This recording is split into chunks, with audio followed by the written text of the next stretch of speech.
Nairobi. As the body of Tom Mboya was on its way to All Saints Roman Catholic Cathedral, the pent-up tensions of the waiting crowd neared danger point. The assassinated Kenya minister was a member of the Luo tribe.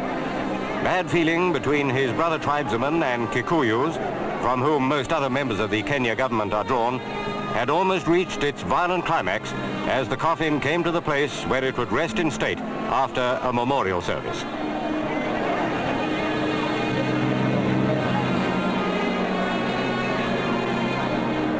Mourners in their thousands wept unashamedly, sharing the grief of Mrs. Mboya and her children as they entered the cathedral.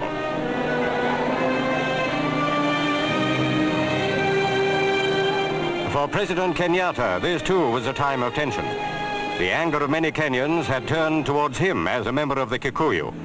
Mboya, if he had lived, would probably have been the presidential successor. Kenya at this time was a nation in ferment.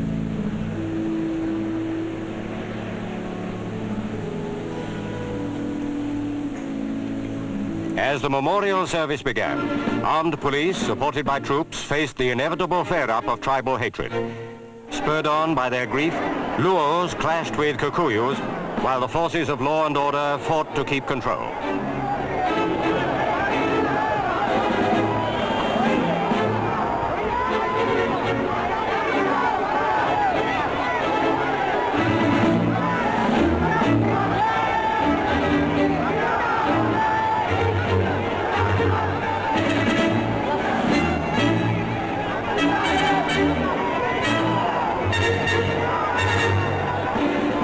The toll of injured mounted, many of them innocent bystanders who were waiting to file past the coffin after the service.